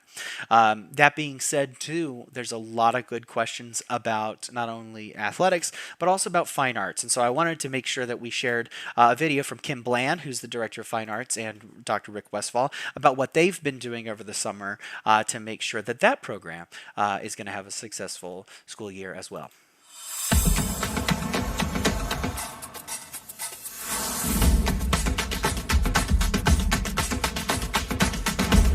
Joining us is Kim Bland, our Fine Arts Director here in Keller ISD. So Kim, let's talk a little about the school year coming up in Fine Arts. Okay. Well, we're really excited to have a year unlike any other. We have been meeting with teachers all summer. So even though our teachers are not on contract, within a moment's notice, they're hopping on Zoom and being a part of things. In Fine Arts this summer, we established COVID-19 committees, and we had 70 teachers across the district meeting in 11 committees, talking about what can we do next year to serve our students in our community. So in Fine Arts, when we've met, we've really approached it from a standpoint of there are so many things we can complain about, but let's put those on a shelf and let's sit down and talk about what we can do. And that's what our discussions have been about this summer, is what can we do, and what can we do to make this an amazing experience for our kids. And I know we're continuing to figure some of those things out, but being a little more specific about what can we do. So if a student chooses to be a remote learner all year long, what does that look like from a fine arts perspective? Because I know it can vary anywhere from elementary school art to high school band. Yes, absolutely. So we were dedicated to making sure that no matter what learning modality a parent and student chose for themselves this next year, they would not miss out on the opportunity to be involved in fine arts. Good. So whether or not a student needs to stay 100% remote, or whether or not they're coming in person, whatever it is that they choose, no matter what fine arts course they're signed up for, they will receive education in that area and opportunities. So we've worked all summer to prepare online courses. We've been working on over 40 online courses that would be remote learning opportunities. So whether or not you're in elementary, you could be in kindergarten art and you're going to have opportunities online or in person when you come back. You can be in high school band and you're going to have opportunities online or in person when you come back. We're going to make sure that no matter what the choice the family thinks is best, we can serve those kids. Great. So let's talk about safety measures. Because Yes. obviously there's some things in fine arts that our safety protocols will be important, like it is anywhere else in the building, but it'll be unique in a fine arts setting. So talk a little bit about choirs where they're singing and band where they're playing instruments and different Yes, things. and art classrooms where we're sharing supplies. Absolutely. And theater classrooms where they're dancing and singing in musical theater. That is the primary reason we established our COVID committees this summer and began work. It started with saying, yes, we care about how we're going to teach this, but we also care about how we can protect our students during this process. So we've followed multiple scientific studies coming out of Colorado, University of Michigan. We've been looking at the CDC guidelines, Cook's Children's. Any study we could find, we read about what it was. There are plenty of aerosol studies talking about our instruments and our singing, and we are looking into all of those. They're still coming out even. More and more money is put behind trying to figure out how does this spread. We know that singers and instruments and even kids who project loudly in theater are what most medical professionals call super spreaders. So we have to figure out a way that our students can continue to participate in these activities that they love so much but be safe. So we have trialed certain masks, singer masks, face shields. I've purchased almost everything you can find. Literally, it's like in my own home, I'm getting new masks every day out of the mail, putting them on, trying them out. We're reading all of the things that come in from the studies about them. So masks, hand sanitizers, extra hand sanitization stations, face shields, desk shields, anything we can find that we can put in place. So every single grade level and every single art strand right now, we have developed safety protocols and measures, not only for the classroom, but for after-school programs.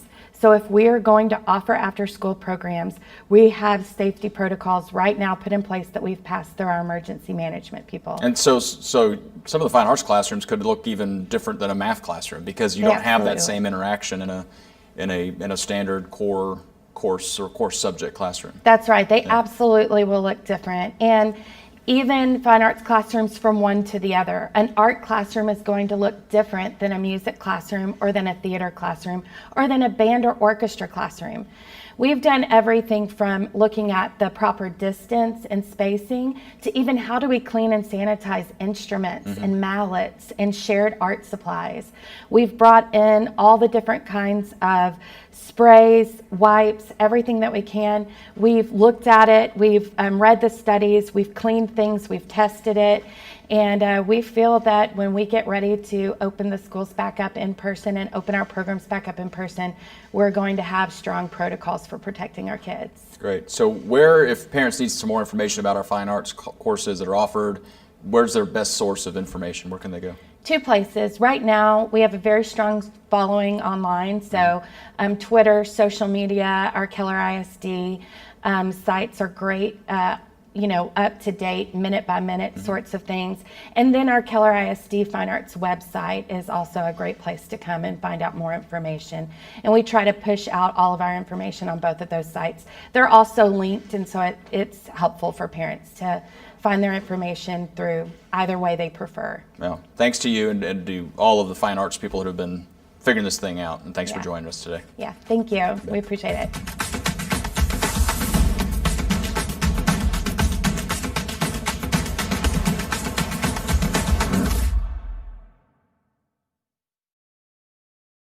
And we're back here after some great information from Kim Bland about some of the fine arts things that they've been doing over the summer to make sure that their different programs can work. And one of those other things that I really appreciate that they've been working on is finding ways for students who are in remote learning to be able to do some really great opportunities, whether they are singing or doing art or playing an instrument or something like that as well. One of the questions that came in via email Tracy sent in to me is a question specifically about like what type of tools remote learners will be using. So one of the cool new things that is happening is in K-Cloud, there is now going to be a little subset called My Backpack for each student.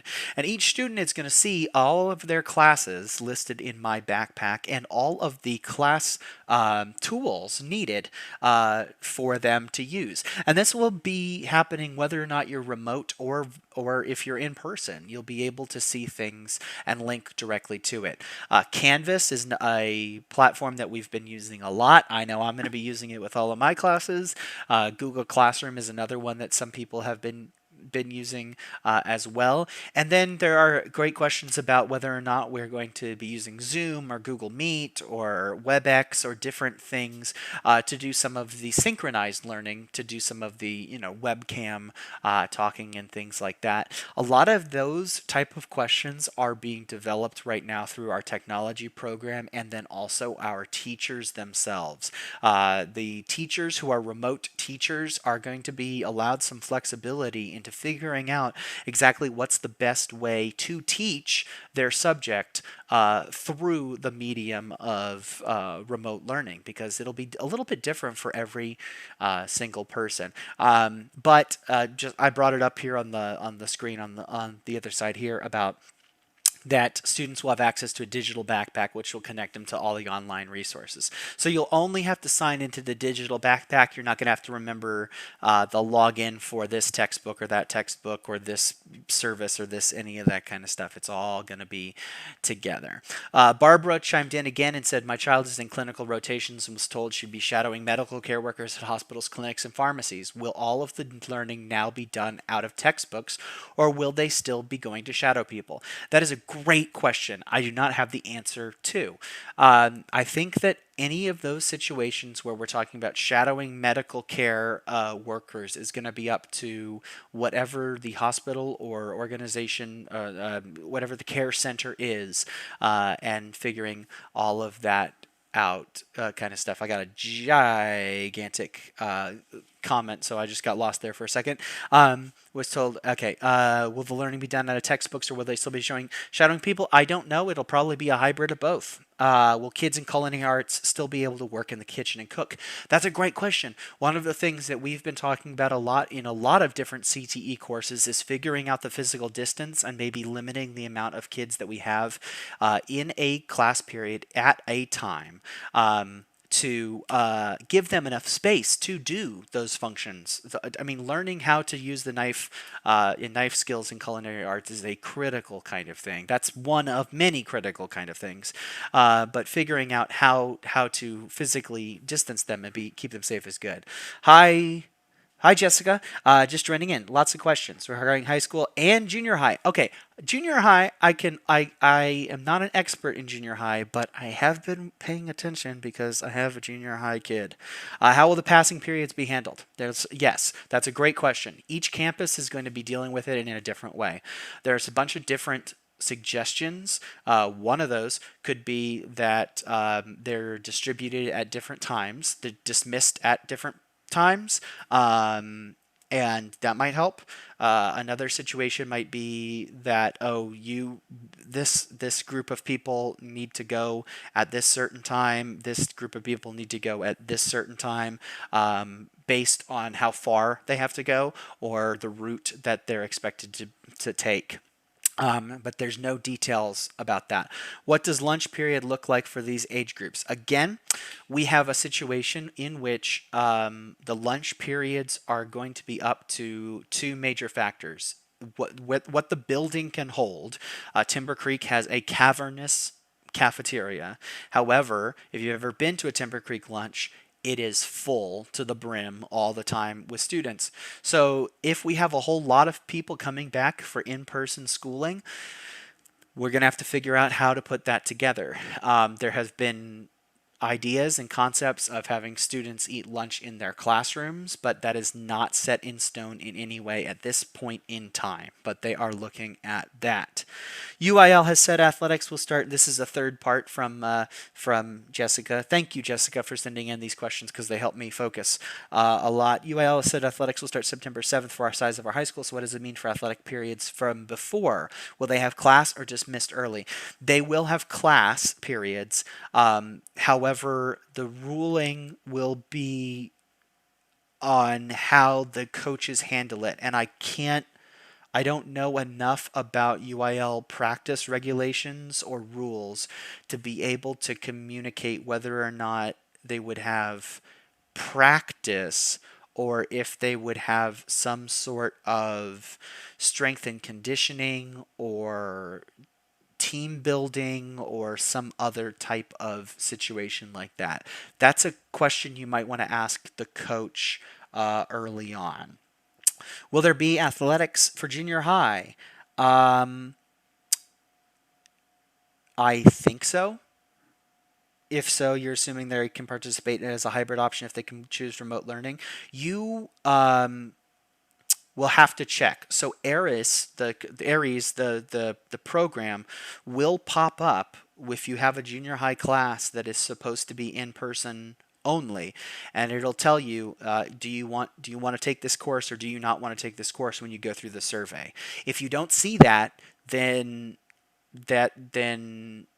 your option to if you hit remote and you don't see that option, then then that class will be handled in some other fashion. I don't have the answer to junior high specifically. For my high school student, how much time is allotted to travel from home to KCAL and athletic requirements if we opt for remote instruction? That is a question that came up a little earlier. I don't have an exact time or travel distance. I don't know the answer to that question. I'm hoping that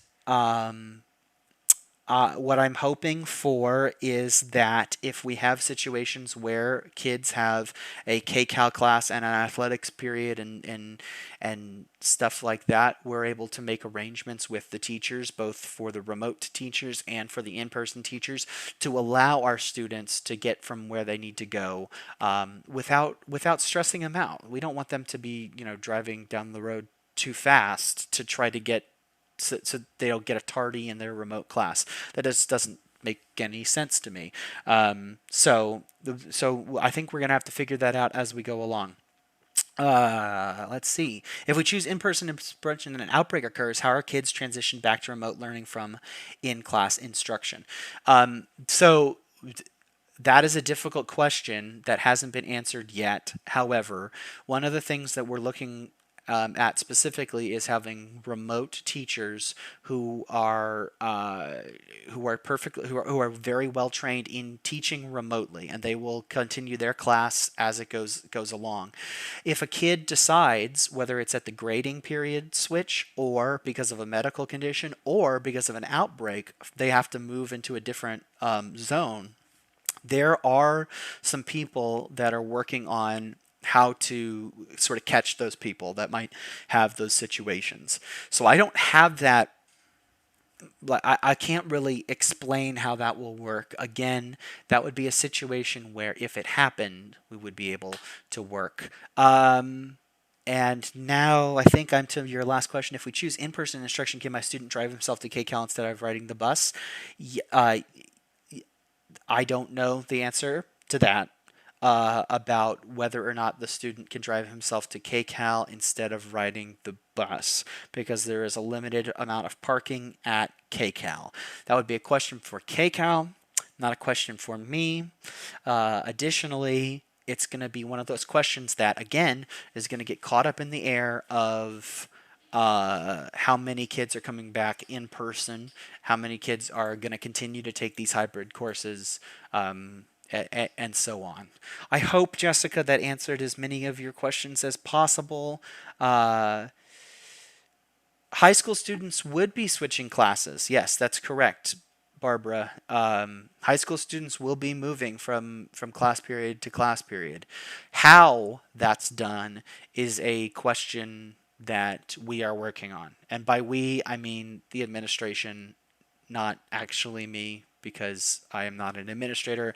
I am a teacher and the PR rep and the student media guy behind Timber Creek Talon, TCTV, Timber Creek Student Radio, and Timber Creek Sports Network. If you are not aware of all of the stuff that we do, we will continue to do good stuff for you all year long.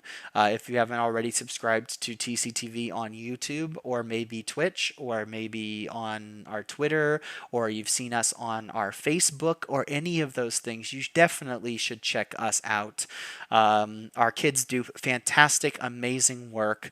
They actually won an award last year for their COVID coverage. So that was good. They were 8th in the nation for their COVID coverage. And so I can guarantee you that they will continue to do the very, very best that they can with that. I want to make sure I do one last scrape through my emails and other stuff to make sure that I haven't missed any questions.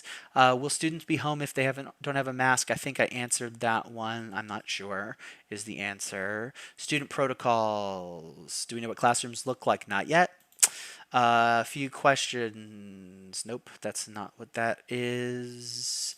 Sharon, I think I answered everything of hers. But thank you for sending it in.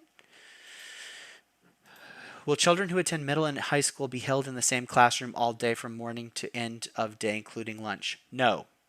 As far as I know, both junior high and high school will do a lunch switch. I don't know what lunch is going to look like, but they will do a lunch switch. I can't guarantee that every class would not eat in their room, because that might be an option, depending on times. And then what are our options from changing from in-person to remote and vice versa once school starts? After the first 9 weeks, you can switch back and 4th. Additional question. If a student is taking classes in person, but a family member within that household is tested positive for COVID-19, that student is required to quarantine for so many days. How does it affect the student's required school attendance? Students are, yes. So, the required school attendance for when you have COVID is there is a waiver protocol that can be sent in. I do not have that in front of me. I am so sorry. I wish I had that in front of me. But there is a waiver protocol if a kid gets COVID, or even if they have to quarantine, whatever. Let's see questions. Mask will be required. Protocol if it transfers multiple classes throughout the day. Positive. Contact tracing we mentioned before. The bit about contact tracing will be handled through a process of teachers and students will talk to the nurse or the trained staff member about what's been going on, if they took their mask off, if they saw anybody else, if they were doing whatever. And then also teachers will find out, okay, was this person messing around with their mask in class and all this kind of stuff. Contact tracing will be handled in that. At no time will any of the students' information be revealed to anyone outside of the teacher or the specific healthcare worker in the school. Protocol if a member of the cafeteria staff tests positive for COVID-19. What a great question.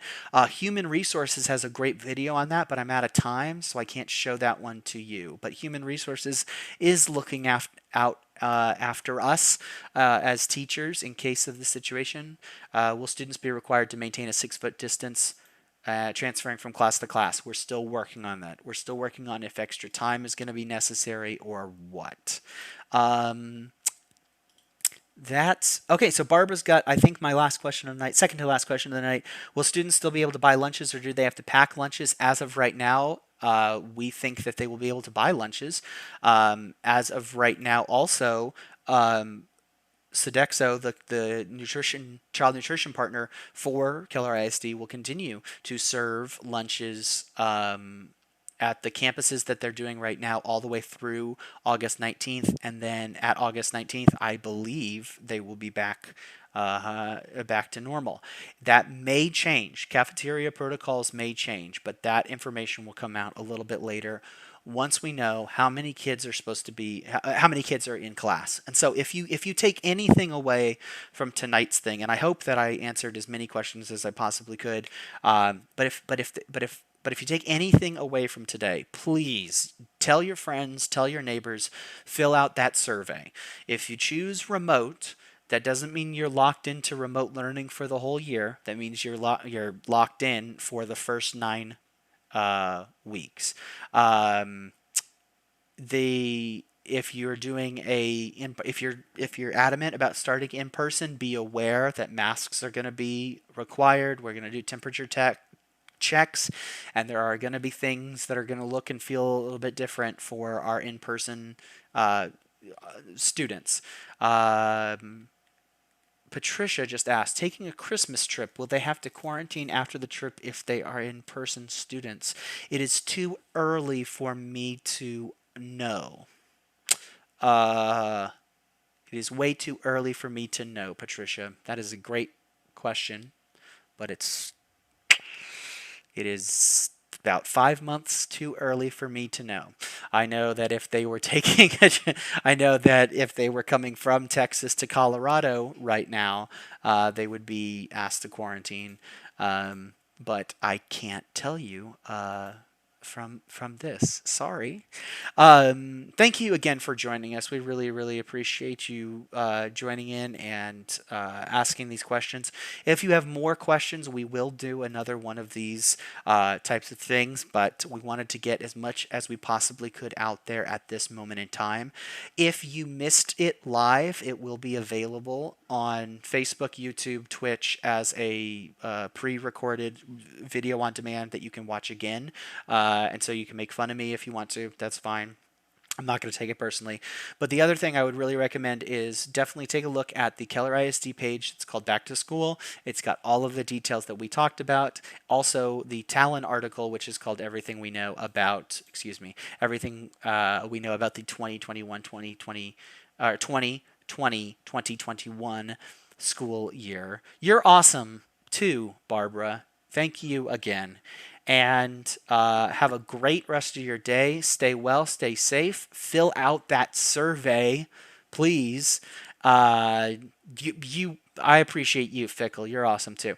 We don't need to spend the last 45 seconds saying thank you. That's not what we're about. But we are going to stop the stream. This is viewable again. You can share it with your friends. All of this kind of stuff can also be sourced again on text in case you don't want to hear me drowning on and on and on and on. And there's a couple of videos. I didn't get to the video about special education or human resources, and I regret that. But we kind of ran out of time because we had so many good questions that you should definitely go watch on the Back to School page and the Q&A videos that Dr. Westfall and the group has done that. Finally, I want to shout out a special shout out to Principal Michelle Summerholder, who I was able to talk to today and get some of these answers for you as soon as possible. And also a big thank you to Dr. Rick Westfall and the Keller ISD School Board, Amanda Bigby, and a couple of the people who made their workshop available on Zoom so that we could all take a look at this kind of stuff. And then the hugest thank you of all thank yous to our Keller ISD Public Relations, PR, Communications wonderful squad out there who has updated this website with more information each and every day, has done such a great job sending out things and being as transparent as possible. I've been really thankful that we've been able to that I work for a district that's been as transparent as they have, because some other districts have not been. But I also really appreciate the fact that we're able to do something like this, where we can do it more as a Q&A narrative, hybridized kind of thing, using the great resources that they provided for us. So thank you to all of those people at district administration and stuff like that. And then a super special thank you to my students out there who continue to inspire me to do the best that I can for you. And even if you're not one of my students, even if you're not one of my parents, even if you're not one of the people I've ever interacted with, even if you're just somebody random who's come across this and aren't part of the Timber Creek community, I want to tell you, I believe in you, and we can weather this storm together. Have a great rest of your